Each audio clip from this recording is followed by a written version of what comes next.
Mourir peut attendre. Et c'est enfin sorti au cinéma. Il était temps, hein, près d'un an et demi, je crois, de report. Fichu Covid, hein, comme toujours. Mourir peut attendre est enfin sorti au cinéma en France le mercredi 6 octobre. J'ai eu la chance de pouvoir le voir ce samedi 9 octobre. Et je vous offre, vous savez quoi, ma review, mon résumé. Ça mélange un peu les deux, vous allez voir. Si j'ai un conseil à vous donner, les amis, c'est de rester jusqu'à la fin de la vidéo parce que je vous offre mon avis complet en fin de vidéo notamment. Et puis surtout, j'ouvre plusieurs débats sur James Bond, sur ce James Bond.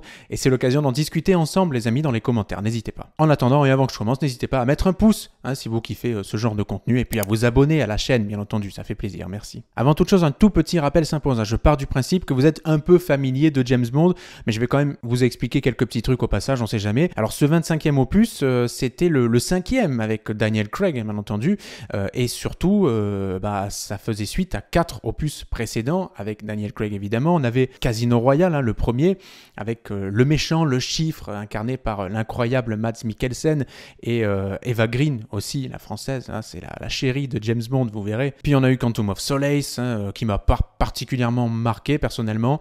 Skyfall ensuite. Skyfall, j'aime le crumble. Vous plaisantez, j'espère. Puis on a eu Spectre, qui était le dernier. Intense Spectre, il faut le reconnaître. Une scène d'ouverture qui pour moi est peut-être la meilleure de tous les James Bond, en pleine Fiesta de la Muerte. Et puis Christopher Waltz dans le rôle du méchant, Ernest Stavro Blofeld ou Franz Oberhauser.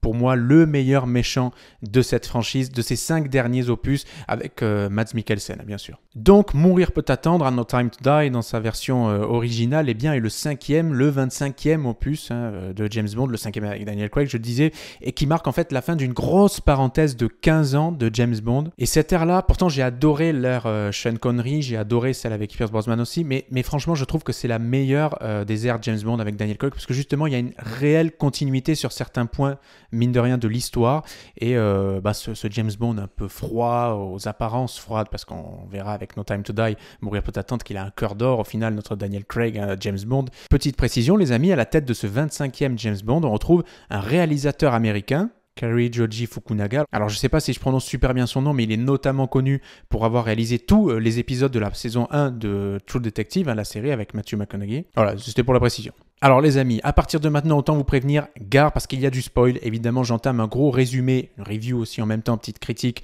sur le film. Donc attention, j'espère que vous avez vu le film. Et puis si vous ne l'avez pas vu, que vous regardez cette vidéo, c'est que vous n'avez pas envie de le voir et que vous voulez savoir à travers la vidéo. Allez, on y va.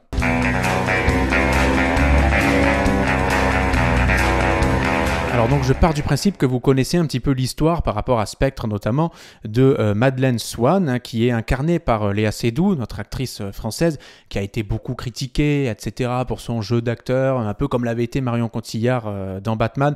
Bon, je reviendrai pas plus que ça sur la prestation de Léa Seydoux. Personnellement déjà j'ai vu le film en VF, en version française, et c'est peut-être une erreur parce que je trouve que Léa se double super mal. Parlons d'abord du pré-générique. Alors le pré-générique, c'est tout ce qui se trouve avant le générique, on va dire, hein, c'est le pré-début du film, j'ai envie d'appeler ça, où on a 2 scènes, 2 plans longs, on va appeler ça, assez incroyable quand même. Et donc le premier plan long, c'est pas vraiment un plan séquence, c'est un plan long de ce film, de ce pré-début du film, donc nous amène en Norvège, on voit Madeleine Swann, on devine très très rapidement que c'est elle petite, qu'on voit à l'image, et donc on apprend qu'elle a soutenu jusqu'à la dernière minute sa maman en Norvège, jusqu'à ce que quelqu'un débarque chez eux, à la recherche de son père, Monsieur White, que l'on connaît de beaucoup de James Bond à la base pour le tuer, mais finalement donc le méchant va tuer sa maman sous les yeux de Madeleine. Madeleine qui tente de s'échapper, qui se retrouve sur un espèce de désert de glace, j'ai envie d'appeler ça, livrée au méchant, elle tombe dans l'eau glacée bien sûr,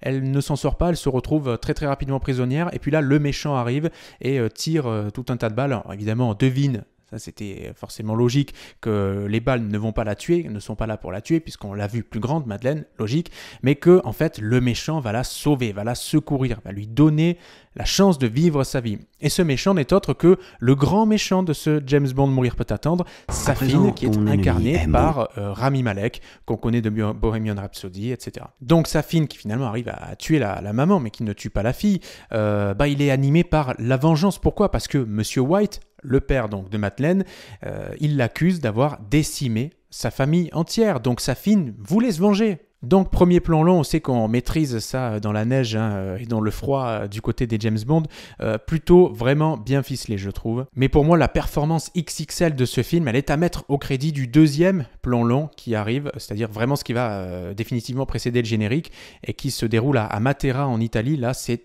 vraiment un plan, une scène exceptionnelle, peut-être l'une des meilleures scènes de tous les James Bond réunis. Dites-moi ce que vous en pensez dans les commentaires. Alors ici, qu'est-ce qui se passe? On voit Madeleine aux côtés de James, bah oui, ils filent leur parfait amour, leur idylle. Mais on se dit, qu'est-ce qu'ils font à Matera finalement? En fait, on apprend que James est là pour se recueillir sur la tombe de Vesper Lynd. Vesper Lynd qui n'est autre que le grand amour de James Bond version Daniel Craig, incarné par la française Eva Green et que donc on avait vu dans Casino Royale et cette triste mort, vous savez, dans l'ascenseur sous l'eau et tout à Venise. Un moment assez émouvant quand même de cette série James Bond et qui est d'ailleurs une scène dans Casino Royale qui va forger ce personnage, ce Bond-là, version Daniel Craig, et qui va forger son histoire tout au long des autres films jusqu'à ce point-là où il se recueille devant le tombeau de Vesper dans No Time to Die, Mourir peut attendre. Donc qu'est-ce qui se passe? James se rend devant le tombeau de Vesper Lynd sans Madeleine qui reste à l'hôtel dormir donc pour se recueillir.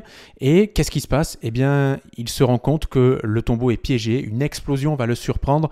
Il arrivera tout de même à légèrement se protéger, se décaler pour réussir à garder entre guillemets ses esprits, mais il est complètement sonné là, James. Et là, s'ensuit une scène, enfin plusieurs scènes, un plan assez incroyable. On notera que l'explosion est orchestrée par Spectre, mais là la scène dont je vous parle, elle est diablement bien tournée, montée, réalisée. On a des plans incroyables en moto, en auto, à pied. C'est assez magnifique à voir tout simplement. C'est d'une intensité incroyable et ça se déroule comme ça, on s'en rend pas compte. Ce qui se passe, c'est que James se dit mais comment on a pu me piéger ici? Personne n'était censé savoir que j'étais là sauf Madeleine, il se dit. Et donc, instantanément, James soupçonne Madeleine de l'avoir trahi. Donc, il la récupère à l'hôtel, ils s'enfuient en voiture. Il faut savoir qu'ils sont toujours poursuivis, que là, on est toujours dans une intensité du truc, mais c'est incroyable. Et là, il me semble qu'à un moment donné, c'est devant une église, donc sur la place de Matera. James, dans la voiture, dans l'Aston Martin, se retrouve avec Madeleine, et là, il s'arrête. Et tout autour, ils sont encerclés par les méchants, donc de Spectre, qui leur tirent dessus, littéralement. Et la voiture est blindée, mais quand même, on sent que les vitres vont rompre d'un moment à l'autre, et James qui attend, et Madeleine qui le supplie de reprendre la route, mais James qui attend parce qu'il se dit j'attends que tu avoues que tu m'as trahi. Sauf que Madeleine ne l'a pas véritablement trahi. Finalement, James repart. Il parvient donc à semer les méchants de Spectre à la gare de Matera et il va laisser Madeleine donc partir. Il a fait monter dans le train, il part. Et là, c'est très émouvant. Madeleine, le cœur déchiré. James qui reste droit, qui ne bouge pas, très froid. Et on sent que là, véritablement, son cœur est brisé quelque part. Donc bon, franchement, dites-moi ce que vous en pensez là de cette scène énorme. Pour moi, c'est l'une des meilleures de tous les James Bond réunis.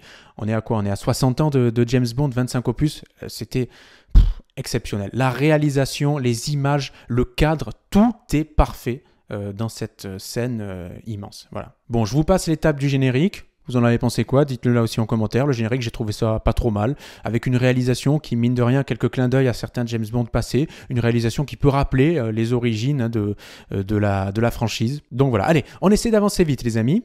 Là, on va du coup avancer un peu dans le temps. Et ce qui va se passer, c'est qu'un peu plus haut, du coup, qu'en Italie, au pays de Sa Majesté, donc au Royaume-Uni, eh bien, le MI6 se fait dérober une arme secrète, une arme biologique, qui fait partie d'un projet que l'on appelle le projet Héraclès. Et donc, cette arme biologique que le MI6 a continué à développer, donc alors que James a conseillé justement de s'en débarrasser, eh bien, c'est une maîtrise parfaite de l'ADN, en fait. Elle est à base de nanorobots, cette techno. Et donc, ces nanorobots vont être dérobés par des méchants, avec la complicité d'un savant fou, donc qui soi-disant collaborait avec le MI6, qui est le docteur, le professeur Obrouchev, c'est un peu un savant fou, voilà. Et pendant ce temps, donc, plusieurs années s'écoulent et James vit sa vie en Jamaïque. On pourrait même presque dire qu'il attend la mort là-bas, c'est-à-dire qu'il n'a plus vraiment de but dans la vie, James. Personne véritablement a aimé, puisque Madeleine est restée à quai, que pour lui, c'est définitivement terminé, qui ne veut plus la revoir, plus jamais, il le dit d'ailleurs au moment où il l'a fait monter dans le train. Mais vous allez voir les amis que rien n'est inéluctable dans la vie puisque Un beau jour, un beau soir en Jamaïque, James va recevoir la visite d'un vieil ami à lui, incarné par Jeffrey Wright de Westworld notamment, etc., qu'on avait déjà vu dans Casino Royale et qui incarne le rôle de Felix Leiter. Felix, si vous connaissez un petit peu la franchise James Bond des décennies passées, qui est un peu l'agent historique de la CIA, de la franchise James Bond justement. Felix qui est d'ailleurs accompagné d'un agent avec lui qui s'appelle Ash, et donc vous verrez pourquoi je parle de lui tout à l'heure. Ash qui a l'air un peu trop sympathique au goût de James, qui dit souvent d'ailleurs qu'il sourit trop. Voilà, il trouve que ce fameux Ash sourit trop. Donc qu'est-ce que veut Felix finalement? On n'en a pas parlé. Il veut que James l'aide à capturer Obrouchev, tout simplement. Sauf qu'en même temps, se trouve là 007. Alors évidemment, je vous dis, se trouve là 007. Oui, Alex, tu nous as parlé de James, mais vous l'avez remarqué, ce n'est pas évidemment de James que je veux parler. James qui a disparu de la circulation, qui est même considéré comme mort par le MI6, par M et compagnie, mais qui a donc un remplaçant, en l'occurrence une remplaçante, Nomi, qui est donc la nouvelle 007, qui va elle aussi demander à James de l'aider à capturer Obrouchev, sauf que ce qui se passe, c'est qu'on sent quand même James vexé d'avoir été remplacé et que quelqu'un ait récupéré son matricule 007, et donc il décide de s'allier à Leiter, à Félix, et de rejoindre Cuba à sa demande. Cuba où il va rencontrer donc la charmante Paloma, qui est une agent référente de Leiter. Et Paloma va justement aider James à s'infiltrer dans une soirée organisée et tenue par et pour Spectre, avec tous les membres de Spectre qui semblent être là, sauf évidemment Blofeld qui lui est, si vous vous souvenez bien, en prison puisqu'il a été arrêté par James quelques années auparavant dans Spectre. Et en fait, ce qui est dingue, c'est que dans cette soirée, on fête l'anniversaire de Ernest Stavro Blofeld, qui est donc le méchant, évidemment, celui qui est à la tête de Spectre,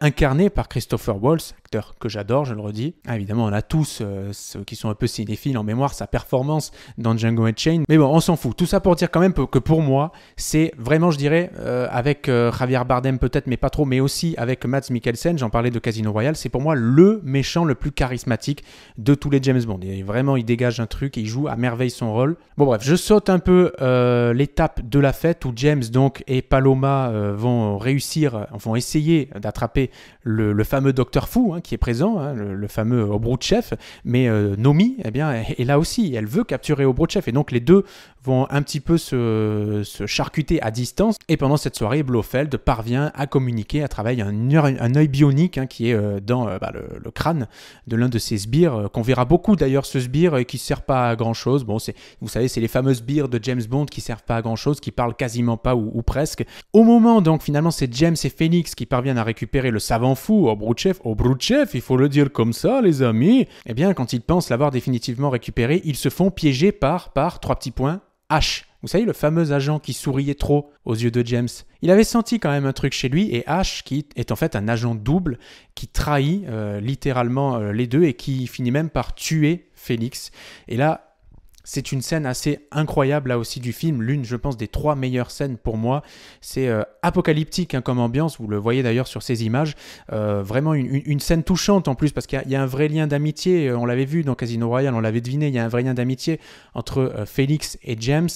Félix qui est un personnage en plus iconique des James Bond, je vous le disais tout à l'heure, et donc une scène à la fois émouvante et apocalyptique, vraiment le mélange des genres est parfait là-dedans. Encore une fois, la réalisation elle est sublime et vraiment c'est une scène aussi émouvante que palpitante à regarder, franchement. Et James qui d'ailleurs voudra certainement venger la mort, on en reparle un petit peu plus loin, de Félix, bien entendu. Autre moment fort du film, bien sûr, on continue à dérouler le fil chronologique de ce dernier, les retrouvailles entre James et Blofeld, qui, vous le savez, depuis Spectre, donc, ont un lien particulier. Pourquoi ? Parce qu'ils ont été un peu élevés ensemble par le père de Blofeld. Ils sont en quelque sorte comme des frères, même s'ils ne sont pas frères de sang. Et Blofeld qui est jaloux maladif de James, on l'avait vu dans Spectre là aussi. Et leurs retrouvailles sont assez fortes à voir à l'écran, et puis surtout, ça marque les retrouvailles de James avec Madeleine. Et oui, Madeleine qui est psychologue, on le sait, et qui en fait s'occupe, qui a en charge, entre guillemets, le cas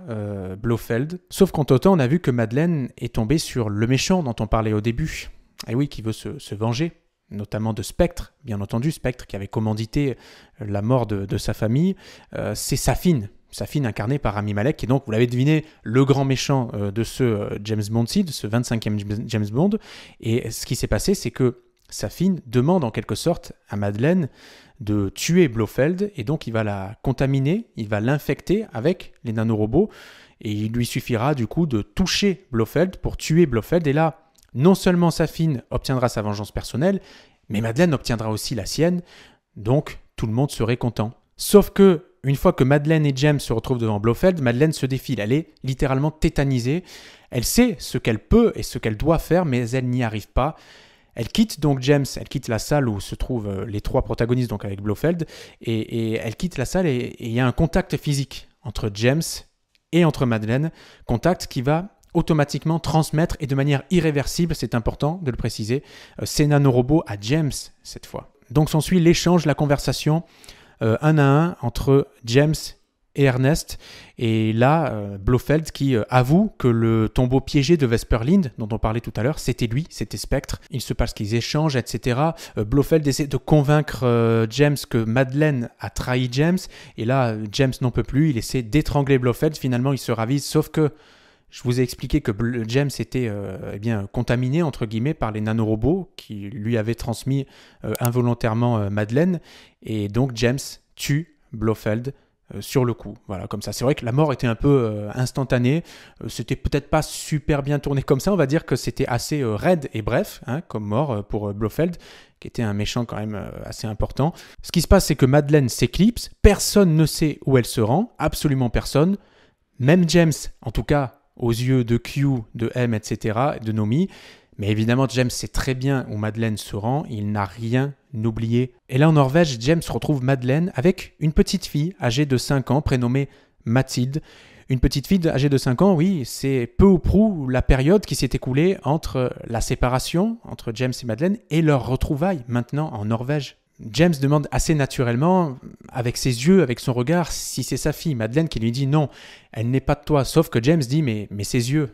James se reconnaît immédiatement en Mathilde, mais il croira Madeleine, en tout cas on le pense, quand elle lui dit que ce n'est pas sa fille. Mais quand même, on espère secrètement, on ne va pas se le cacher sur notre siège de cinéma, que James a compris que c'était sans doute, sans aucun doute même sa fille, mais qu'il essaie aussi intérieurement de se convaincre que ce n'est pas sa fille pour ne pas s'attacher à quelqu'un, etc. Bon bref, un débat philosophique, on en reparle un peu plus tard. Et figurez-vous que c'est là que Madeleine avoue à James que les parents de Safin ont été exécutés par son père, Monsieur White, que James avait voulu tuer dans Spectre, mais finalement Monsieur White s'était auto-supprimé, comme on dit dans les James Bond, bien entendu. Alors James reçoit finalement l'information que les méchants sont sur leurs traces et qu'ils sont évidemment à la recherche de Madeleine et indirectement de Mathilde, sa fille. Donc James, Madeleine et Mathilde essaient de s'échapper dans un 4x4 pas super comparé à ceux des méchants qui donc tombent sur eux. Et là s'ensuit aussi une scène de cascade, encore une fois très réussie dans le froid norvégien. Scène durant laquelle, d'ailleurs je vous en parlais tout à l'heure, James va réussir à se débarrasser du fameux agent double H. Une mort assez dégueulasse, il se fait littéralement écraser par sa propre voiture.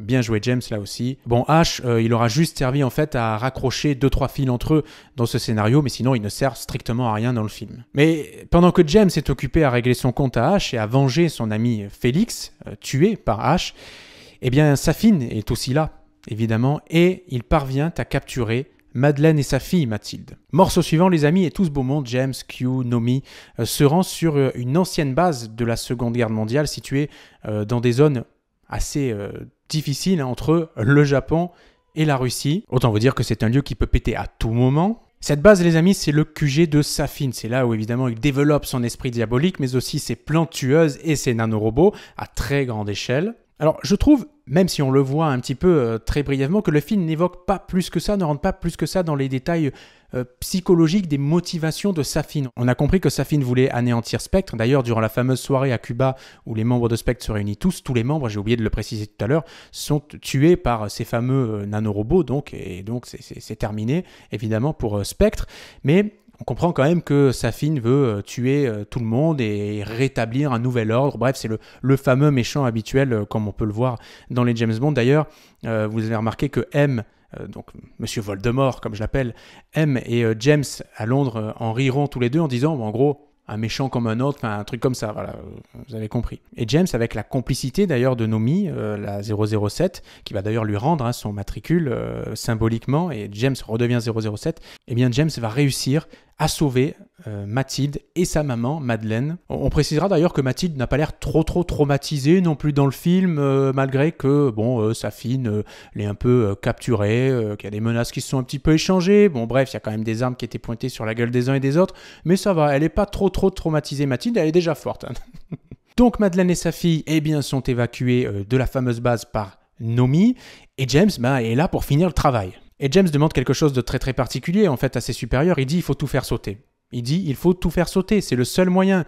Là évidemment M lui dit mais James, on est dans des eaux internationales, j'ai déjà différentes puissances qui me demandent mais qu'est-ce que vous faites là, il y a un avion qui survole, qu'est-ce que vous faites là, etc. Et James qui dit c'est la seule solution mon gars, il lui dit tu dois tout faire sauter. Et évidemment, pour y parvenir, il doit ouvrir les silos pour que les bombes puissent s'insérer dans la base, qui est entre guillemets très costaud quand même, parce que sinon ça ne fera que rebondir et ça détruira pas tout. Donc James ouvre ces silos, finalement on parvient à les fermer, James qui va ensuite les ouvrir à nouveau, et il y a le combat donc qui arrive face au fameux Safin, entre guillemets, Safin qui va tirer plusieurs fois sur James qui est quand même très mal en point, donc on devine qu'il n'est pas en super forme, mais il parvient à tuer Safin. Et là on s'approche de la fin et j'ai trouvé peut-être l'un des moments les plus incohérents en fait du film, mais aussi l'un des plus touchants. Je suis plutôt quelqu'un d'émotif donc face à mes héros, je le cache pas, que oui, j'ai versé ma petite larmichette un peu plus tard. Il faut savoir que avant de mourir, Safin parvient à faire exploser une petite fiole dans laquelle il détenait des nanorobots qui étaient destinés à tuer Madeleine et Mathilde. Ces robots tombent dans l'eau, James est en contact avec l'eau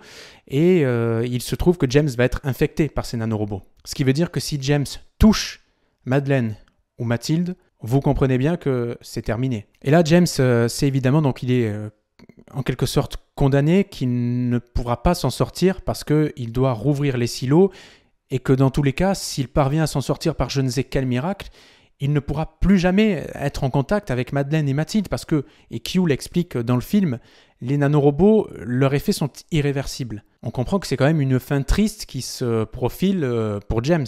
Donc qu'est-ce que fait James, sachant qu'il n'aura plus le temps de s'échapper et que les bombes arrivent d'une seconde à l'autre?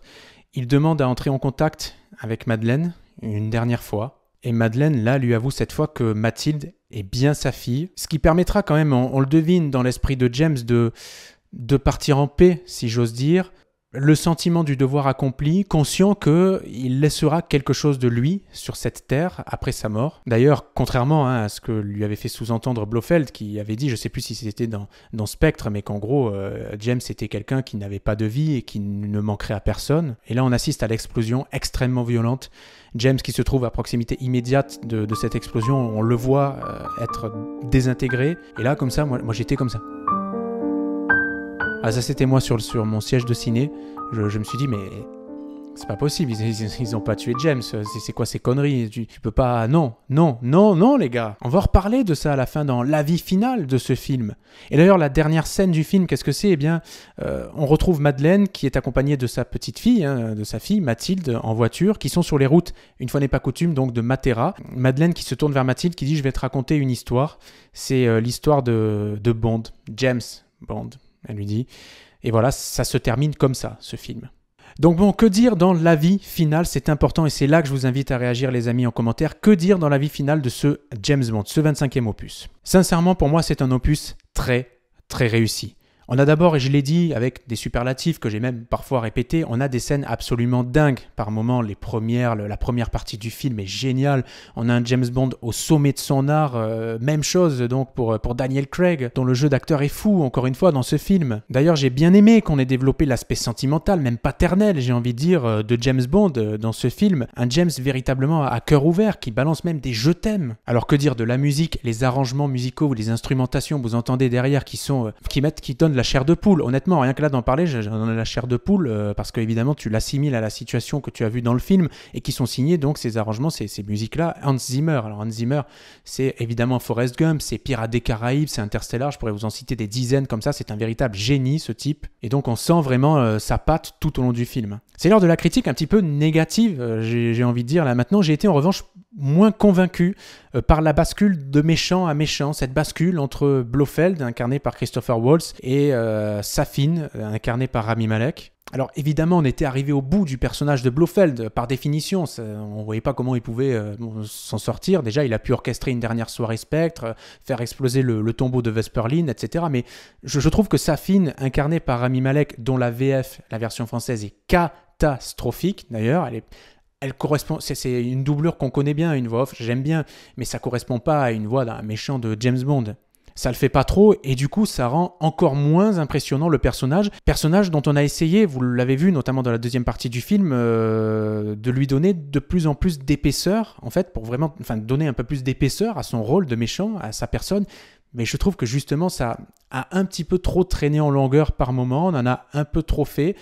Même si on essayait de donner des raisons à ce personnage, à ce méchant, mais ça tirait trop sur la corde. Et d'ailleurs, je suis content parce que c'est une remarque que j'ai vue passer plusieurs fois sur les réseaux sociaux. Je pense qu'on aurait pu facilement, le film dure quand même 2h45, on aurait pu facilement gratter une demi-heure, selon moi, de film. Puis en plus, la première, on va dire les deux premiers tiers du film sont tellement intenses que manifestement on est un peu déçu du dernier tiers et puis de l'issue aussi. Moi personnellement, voir James Bond mourir, parce que pourquoi diantre ne peut-on pas aller au bout des choses, les amis, pour une fois.